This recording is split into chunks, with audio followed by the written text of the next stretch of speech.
혼돈의 시대, 세상이 서로 반대 방향으로 돌고 확실성들이 안개처럼 흩어질 때 마음으로 시간을 듣고 말을 하는 자들이 나타난다. 그들은 기쁘게 하려는 것이 아니라 경고하기 위해 말한다. 위대한 스승 타너의 제자인 한 스님은 오랫동안 침묵을 지켜왔다. 하지만 이제 그는 말해야 한다고 느낀다. 그가 본 징조들은 더 이상 외면할 수 없기 때문이다. 그의 비전에 따르면 우리는 단순한 정치 위기를 마주한 것이 아니다. 우리는 보이지 않는 힘들에 의해 이끌리는 조용한 변화를 목격하고 있으며 그 한가운데에는 윤석열 대통령이 있다. 그러나 그는 비전 속에서 악인으로도 영웅으로도 나타나지 않는다. 그는 겉보기보다 무거운 짐을 짊어진 사람으로 나타난다. 어쩌면 머지않아 그 짐을 내려놓기로 선택할지도 모른다. 스님은 시간이 지남에 따라 탄핵의 기운은 점차 사라지고 그 대신 사임이라는 단어가 점점 더 뚜렷하게 들리기 시작했다고 전한다. 차갑고 쓸쓸하지만 품위를 지닌 단어. 그는 말한다.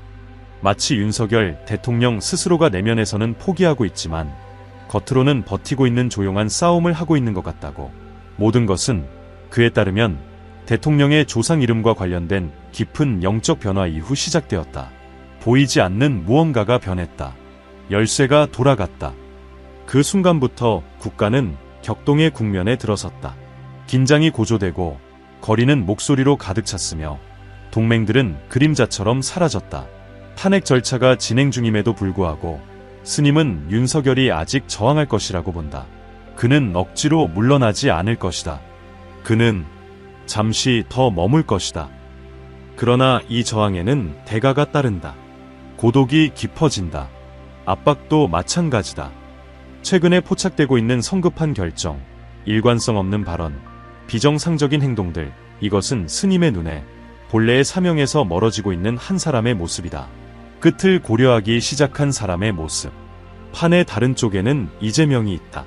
많은 이들이 그를 대한 미래, 희망으로 본다. 그러나 스님은 경고한다.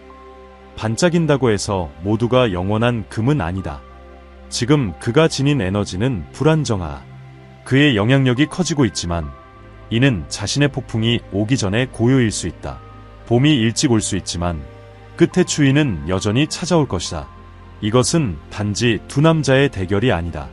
두 영적 힘, 두 운명의 흐름, 두 현실 간의 충돌이다.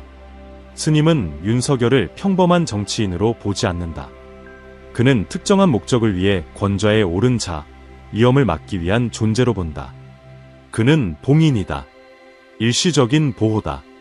아프지만 필요한 조각이다. 하지만 그 봉인은 달아가고 있으며 금이 가기 시작했다. 동지들이 하나둘씩 떠나고 국민은 분열된 채 침묵 속에서 지켜보고 있다. 어떤 이는 대통령이 이미 통제력을 잃었다고 말한다. 또 어떤 이는 아직 마지막 패가 남아있다고 말한다. 그러나 스님은 최후의 대결을 보지 않는다. 그는 출구를 본다. 조용한 선택을, 아직 선언되지 않은 작별을. 산속의 침묵 속의 속삭이는 스님의 마른 시간이 지날수록 점점 더 힘을 얻고 있다. 그는 공포를 조장하려 예언하지 않는다. 깨어나게 하기 위해 예언하는 것이다. 정치의 표면 아래서 무언가가 움직이고 있다. 많은 이들이 무시하고 있지만 그는 그 에너지를 깊은 명상 속에서 해뜰 무렵의 숨결 속에서 느끼고 있다. 이 타너 스님의 제자에게 있어 모든 것은 연결되어 있다. 이름, 몸짓, 정치적 결정, 심지어 나라의 영적인 기류까지도. 우연은 없다. 윤석열 대통령이 조상 이름과 관련된 영적 과정을 겪은 이후로 나라는 새로운 파동 속으로 들어섰다. 마치 그의 개인적 운명이 더욱 깊이 한국의 운명과 얽힌 듯하다. 탄핵 절차를 둘러싼 움직임은 스님에게 놀라운 일이 아니었다. 오히려 그는 몇 달 전 이미 이를 예견했다. 실제적인 위협이 아니라 하나의 시험으로, 몰락을 위한 무대가 아니라 버티기 위한 무대로. 대통령 자신도 이를 인지하고 있다고 한다.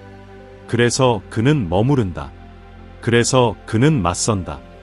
하지만 진짜 질문은 그가 끌려나갈 것인가가 아니라 그가 언제까지 버틸 수 있을 것인가이다. 기도의 순간 스님은 상징적인 이미지를 보았다. 안에서 서서히 부식되어가는 성벽.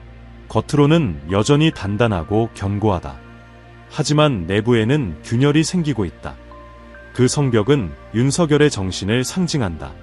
여전히 버티고는 있지만 속에서는 무너져가는 사람. 날이 갈수록 더 고립되고 주변 사람들과 그리고 자기 자신과도 더 큰 갈등을 겪는 모습이다. 어떤 이들은 그의 저항을 오만으로 본다. 또 어떤 이들은 고집이라고 한다. 하지만 스님에게 그것은 더 깊은 것이다. 자신의 시간이 끝나가고 있음을 알면서도 아직 떠날 그 순간을 찾지 못한 자의 마지막 버팀. 그는 신호를 기다린다. 운명의 마지막 밀어줌을. 그리고 그 신호는 어쩌면 그가 생각하는 것보다 가까이 있을지도 모른다. 그 사이 반대편에서는 이재명이 거의 흔들림 없는 자신감으로 전진하고 있다. 전략적 세력들의 지지를 받고 확고한 담론과 정교한 내러티브에 힘입어 그는 많은 이들에게 미래로 비춰진다. 그러나 스님은 경고한다. 너무 강하게 부는 바람을 조심하라. 그것은 지탱하지 못하고 쓰러뜨린다. 스님의 비전에 따르면 이재명의 상승세는 실제이며 그는 지금 에너지의 정점에 있다. 하지만 그 에너지는 불안정하다. 약한 동맹에 의존하며 단기적으로는 효과적일 수 있으나 불균형의 씨앗을 품은 결정들로 이어지고 있다. 스님은 이 순간을 겨울에 피는 꽃에 비유했다. 아름답고 드물지만 차가운 바람 한 줄기에 무너질 수 있는 꽃. 스님이 머무는 절에는 이런 옛말이 있다. 빛이 너무 강해지면 오히려 눈을 멀게 한다. 그는 많은 이들이 지속되지 않을 빛에 눈이 멀어가고 있음을 두려워한다. 그의 말에 따르면 위험은 그림자에만 있는 것이 아니다. 잘못된 방향의 빛 속에도 있다. 그 사이 나라는 일종의 보이지 않는 전쟁 속으로 빠져들고 있다. 거리엔 탱크가 없지만 영적 전쟁은 매일 벌어지고 있다. 법정에서, 청와대에서, SNS에서, 가정에서. 이는 분열의 시대다. 형제가 지도자를 위해 서로를 적으로 여기고 희망은 피로와 섞여간다. 스님에게 이 분위기는 더 큰 것을 위한 준비다. 그는 한국이 정치적인 것뿐만 아니라 도덕적, 영적으로도 일시적인 어둠의 시기를 지나고 있다고 본다. 진실과 거짓이 뒤섞이고 정의는 다툼의 대상이 되며 국민은 혼란 속에서 누구를 믿어야 할지 모른다. 하지만 이 모든 것 역시 하나의 순환이다. 계절처럼 반드시 변화할 것이다. 하지만 타너 스님의 제자가 결코 무시하지 않는 한 인물이 있다. 바로 한동훈이다. 그는 점점 배후의 핵심 인물로 떠오르고 있다. 많은 이들에게 그는 민심의 새로운 목소리로 비춰진다. 다른 이들에게는 그저 또 하나의 정치적 플레이어일 뿐이다. 그러나 스님은 그를 분열된 사람으로 본다. 의심, 야망, 그리고 선택의 무게를 내면에 지닌 자. 그의 입장이 스님의 비전에 따르면 향후 전개될 사건들의 속도를 좌우할 수 있다. 그리고 또 하나. 스님의 비전은 대부분의 이들이 예상하지 못한 일을 보여준다. 여권 내부에서의 갑작스러운 균열, 조용한 배신. 어떤 이들은 이익 때문에, 또 어떤 이들은 두려움 때문에 등을 돌리거나 심지어 반대표를 던질 것이다. 그러나 놀랍게도 그것조차도 대통령의 몰락으로 이어지지는 않을 것이다. 그것은 그저 성벽에 또 하나의 균열이 생기는 것에 불과하다. 끝이 가까이 왔다는 또 하나의 징후일 뿐 아직은 아니다. 스님은 평온하게 말하지만 그의 눈에는 걱정이 담겨 있다. 그는 지금의 한국이 단지 누가 통치할지를 넘어서 우리가 어떤 나라가 되기를 원하는지를 선택해야 할 시점에 있다고 본다. 정치란 그에게 있어 표면에 불과하다. 진정한 문제는 한민족의 영혼에 관한 것이다. 그 아침 절의 침묵이 깨어졌다. 산을 스치는 바람은 단지 찬 기운만을 전한 것이 아니었다. 메시지를 실어왔다. 타너 스님의 제자는 명상 중 눈을 떴다. 보이지 않는 힘이 그를 부른 듯했다. 평온하던 그의 얼굴은 분명한 예감을 담은 표정으로 바뀌었다. 무언가 달라졌다. 그리고 그것은 평범한 변화가 아니었다. 그의 비전 속에는 어두운 방이 나타났다. 중심에는 빈 의자 하나가 놓여 있었고 그 주변에는 수많은 목소리들이 외치고 있었다. 그러나 아무도 그 의자에 다가서지 못했다. 모두가 무언가를 혹은 누군가를 기다리고 있었다. 그 의자는 권력의 상징이었고 그 순간의 부재는 다가오는 공백을 의미했다. 스님은 즉시 깨달았다. 권력의 중심이 곧 침묵할 것이라는 것을. 그날 이후 스님은 본 것을 더 급하게 전하기 시작했다. 그는 윤석열의 영혼이 더 이상 그의 직책에 온전히 연결되어 있지 않다고 말했다. 한때 강고하던 그의 에너지는 이제 조각나고 있었다. 한쪽은 끝까지 버티고자 하지만 다른 한쪽은 이미 떠날 준비가 되어 있다. 그리고 그 양가적인 상태가 바로 진정한 전환의 신호라고 스님은 본다. 같은 비전 속에서 그는 서로 반대 방향으로 걷는 군중을 보았다. 어떤 이는 정의를 외치고 또 어떤 이는 안정성을 원했다. 누군가는 깃발을, 누군가는 돌을 들고 있었다.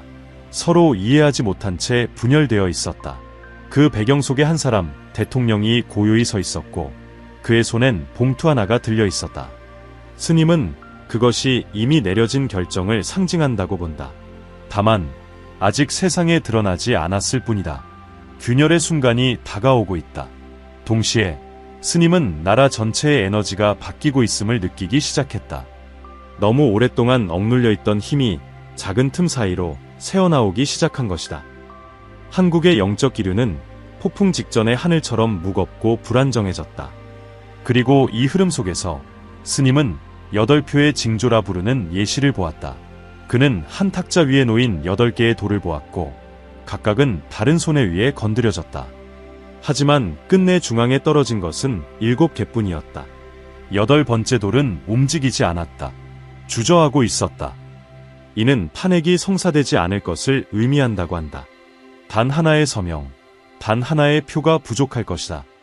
그리고 바로 그 부재가 모든 흐름을 바꿀 것이다. 이 예언은 대부분이 주목하지 못한 작은 사실로 확인되었다. 대통령의 몰락을 지지할 것이라 예상되었던 일부 동맹들 중 공포 혹은 전략적 이유로 마지막 순간에 후퇴할 이들이 있다는 것이다. 스님은 이를 보이지 않는 힘들의 개입으로 본다. 마치 운명이 윤석열을 강제적인 몰락으로부터 보호하는 듯 그가 스스로 물러날 수 있도록 시간을 주기 위해. 하지만 그 순간은 점점 가까워지고 있다. 그리고 스님은 자신의 우려를 숨기지 않는다. 새로운 비전에서 그는 안에서부터 서서히 무너져 내리는 돌탑을 보았다. 그것은 폭발이 아니었다. 느리고 고통스러운 붕괴였다. 마치 시간 그 자체가 오랜 노력으로 쌓아 올린 것을 하나씩 허물고 있는 듯했다. 이미지는 스님에 따르면 권력 구조의 내적 붕괴를 상징한다. 처음에는 겉으로 드러나지 않을 것이다. 하지만 한번 드러나면 그것은 되돌릴 수 없는 파괴가 될 것이다. 모두가 누가 더 강한가, 누가 더 많은 동맹을 가졌는가, 다음 선거를 누가 지배할 것인가를 논의하는 동안 스님은 전혀 다른 방향을 바라보고 있다. 그에게 중요한 것은 다음 지도자의 얼굴이 아니라 그 인물이 지닌 에너지다. 그의 말대로라면 통치하는 것은 이름이 아니다. 이름 뒤에 있는 영이다. 이 지점에서 그는 어두운 경고를 남긴다. 만약 윤석열이 아무런 준비 없이 사임하게 된다면 더 큰 불안정이 시작될 수 있다는 것이다. 그의 부재가 만들어내는 공백은 위험한 권력 다툼과 절박한 동맹, 그리고 성급한 결정들로 이어질 수 있다. 혼돈은 즉시 오지 않겠지만 시간이 지나면서 서서히 드러날 것이다. 깊은 명상 중 스님은 또 하나의 비전을 보았다. 완전히 텅 빈 하얀 방. 그 중앙에는 단 하나의 탁자. 그 위에 청동종이 조용히 놓여 있었다. 그리고 그 뒤편에서 희미한 울림이 들려왔다. 마치 종이 곧 울릴 것 같지만 아직 참고 있는 듯한 소리. 이 종은 스님에 따르면 사임이 공식 발표를 상징한다. 피할 수 없는 순간. 그러나 아직 머뭇거리고 있다. 곧 이어 비전은 확장되었다. 사람들은 각자의 집에서 화면을 바라보며 마음을 졸이고 있었다. 누군가는 울었고 또 누군가는 미소를 지었다. 그러나 스님이 가장 강하게 느낀 것은 전국을 뒤덮은 침묵이었다. 끝의 침묵, 돌이킬 수 없는 작별을 앞둔 고요함. 스님의 말에 따르면 윤석열은 더 이상 통치자의 자리에 영적으로 머물고 있지 않다. 그는 무너지지 않는다. 떠나는 것이다. 패배했기 때문이 아니라 계속 머무는 것이 더 깊은 균열을 초래할 것임을 알기 때문이야. 그는 자신의 역할이 끝났음을 이해한다. 그리고 이제부터 일어나는 모든 일은 그의 부재의 결과일 것이다. 하지만 스님이 보는 진짜 위험은 바로 거기에서 시작된다. 사임은 혼돈의 끝이 아니라 보이지 않는 전쟁의 시작이 될 것이다. 공백이 생긴 그 자리에서 상반된 힘들이 그 공간을 차지하려 할 것이다. 일부는 선한 의도를 지닐 수도 있다. 하지만 모두가 그런 것은 아니다. 그것은 마치 한 군대가 물러난 뒤 열린 들판 위에서 각자가 가장 먼저 깃발을 꽂기 위해 달려드는 상황과 같다. 그가 본 가장 충격적인 이미지 중 하나는 한 광장의 모습이었다. 그곳은 환호가 아니라 외침으로 가득 차 있었다. 한쪽은 답을 요구하고 다른 쪽은 복수를 원하고 있었다.